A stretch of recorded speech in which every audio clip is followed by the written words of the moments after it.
moving on, and to finish, the question is, are we done? We could be done. Yes, it's possible for something not there, for the center to be empty. We could be done. I look around and I say, well then, what have we in terms of pre-play? I'm looking at the kicker. The sign has shown up in front of the church. That's the kicker for all the characters in this demo. And if you have separate kickers like you're sort of supposed to, then that's fine. Same logic, just for your diagram alone. And you look at this sign, and I say, or anything in the kicker, anything anywhere, and I say, is there any solid social, pretty much necessary? This goes with that. In this case, am I doing a little role playing or prepping like I was talking about, saying not to do? Maybe. But in terms of, here's the sign, and if I pull back and think about the sign in front of the church, I cannot imagine that there aren't members of the congregation standing in front of it saying, what the hell is this? And so I just can't imagine the sign without some congregation members responding to it. Given that, I'm like, okay, I mean, in that case, we're just going to have to say those two things go together, confused and bewildered and alarmed congregation members, sign. If that's the case, then we're going to see this happen to the diagram. Notice that it is the congregation and the sign which pull together. And if that were the case and the congregation had nothing in lore, then the congregation by itself would just travel straight down to that same corner next to the councilman, and that would be that. Again, with nothing in the center. For all the reasons I've talked about. But that's not what happens. Why doesn't it happen? Because congregation and coven are attached. So where the congregation goes, the coven must go as well. And the only way that's going to happen now is if the congregation, sort of tied to that line by the coven, has to slide down as close to the sign as it can. And the sign, therefore, travels not up the line because it's not along the line, but from where it is, it travels straight to the center. Because that's where the coven and the congregation can get the closest to it, and it can get the closest to them. Now, when that's the case, all the things trailing behind the coven go ahead and trail after it. And there's no sort of momentum in this, so it's not like they trail off down the line after it. Instead, they just trail toward where they would otherwise be, which is the outer margin. So therefore, it's kind of a straight line going up toward the outer margin of those lore-based factors. And then, however, it's slightly different downstairs because the sign has traveled up and it's going to take the letter with it. And the letter and the flack are going to be kind of against the line there because the flack is with the councilman. So it pulls the councilman up with it. It's trailing after the sign. It pulls the councilman up with it. And that means the letter is kind of more against the line because it's associated with, the councilman kind of too. So you end up with the confirmation that you see there. And so we know that at the center are the sign and the coven and the congregation. So inside some of the coven, among the congregation members standing there at the sign, there's going to be a coven member or two or however many. So that's that. But I will also point out something regarding, again, that sort of gravitational pull thing. The tendency to say, well, that means all these things are in the center. No, they're not. There's 3 things at the center. The others are just grading off into the larger parts of the diagram. The files have nothing to do with this, and the annex has nothing to do with this. So that's what we see for King and James. Now, this was fun enough that I said, well, let's see what else we can do, and maybe a few other principles will be illustrated.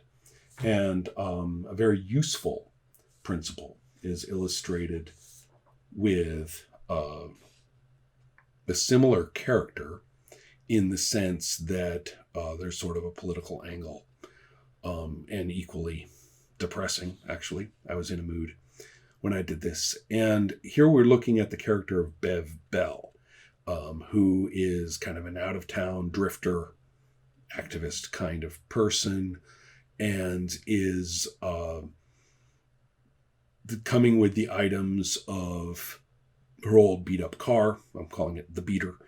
And also with her sort of struggling little web blog of her travels and her observations on life and her calls to action and stuff like that. So as it happens, Bev was fairly sparsely provided, only really provided those two things. So it seems to me like I need to come up with a few more things. First, we got the lore. Now, which demon did she, get? In lore description, and I actually got one of an adept, who is sort of an independent sorcerer type, and in this case, the demon is a parasite who lives in her body, and that there are these on her body or around. Occasionally, you may notice this sort of flat, featureless line. Which of course occasionally opens and there's an eyeball, and so there's like a bunch. Not like you wouldn't spot it like right off. It's a telltale, or if you spotted one, you would say, "Oh, it looks poor woman has a scar or something." But it's practically invisible. It's just that they can open anywhere, right? So you've got like eyeballs like popping out when and if you want. So the demon itself is this parasitical thing, and then the telltale for it actually is a tattoo. Right? Tattoos have a way of showing up as telltales of one sort or another, or even demons on their own. So it did. So she's got a cool tattoo somewhere, and that is her. That's her telltale as a sorcerer. So those are the only items that I've got, and I'm thinking, oh, this is kind of sparse. I mean, I'm going to have to work on this one. For this character, the kicker for the church thing is the sign.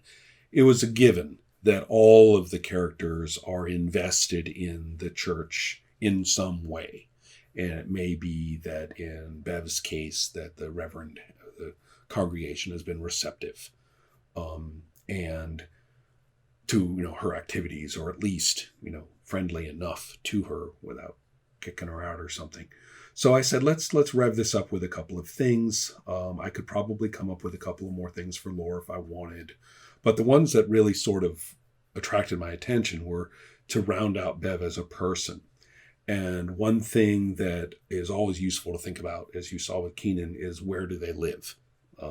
Sort of surprising sometimes. People, you say, where does your character live? And they're like, gobsmacked. They have no idea how to answer. I don't know why. But anyway, I was thinking that in her case, it's a little dubious. She's probably a little too old to be staying at hostels, but through maybe a friend, or maybe through just luck of the draw, or not being observed closely enough or whatever, she is actually shacking up at a hostel, at least for now. So, she's got the beater to move around in, and she's got the hostel. This is actually part of price. I mean, she's kind of paid a price for her sorceress activities / activism, and is not really been able to fit in. So then we have over there at the cover, I was thinking, well, let's throw her a bone. Let's give the blog some followers. She's not shouting into the wilderness. She has been able to, generate the, some clout. There is a responsive audience to the blog. After all, remember, the sorcerers are successful in what they do until the kicker comes around. And so it's not like she's, a hopeless, pathetic, one reader blogger person. She's actually getting some stuff done once in a while. So I also sort of rounded it out, and this might seem a little sentimental or cheesy to you, but I said, let's give her a guitar. Let's toss that in there too.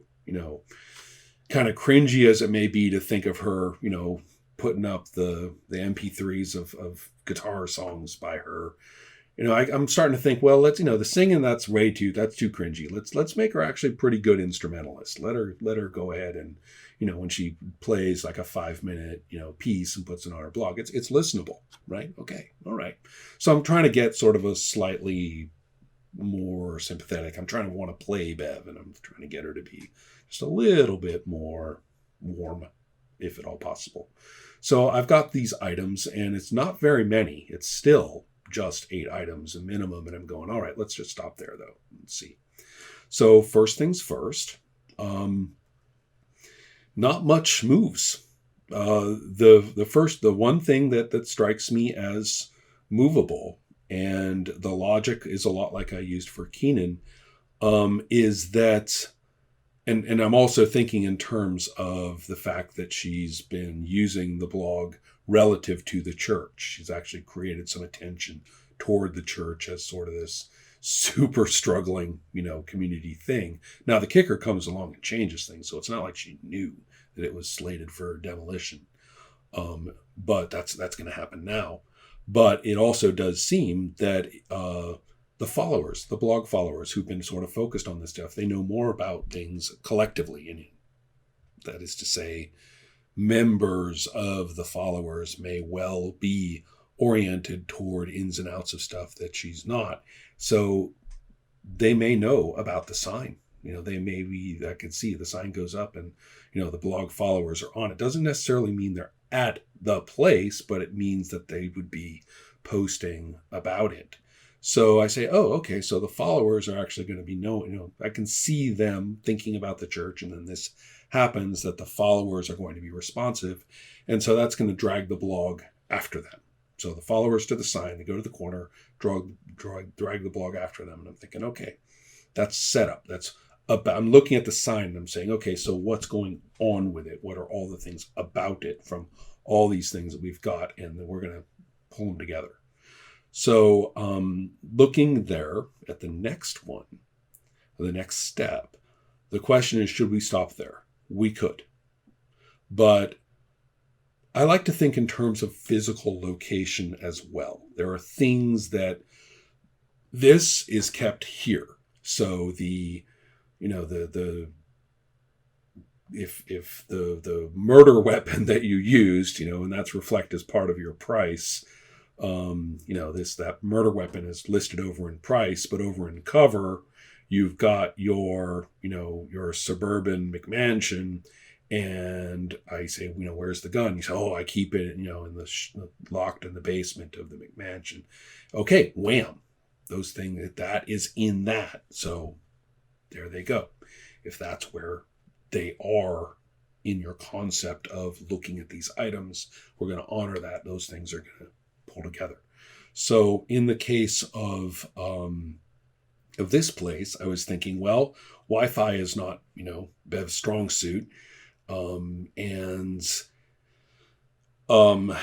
don't really see her, her laptop as being top of the line with its own, hotspot or anything like that. So she's going to have to be using some Wi-Fi. And between you and me, a lot of places that aren't upscale, they're really not about, activists hanging out in their restaurants, pounding away on their blogs. They want you to eat the cheeseburger and get out. So where would she go? Well, the hostel has Wi-Fi.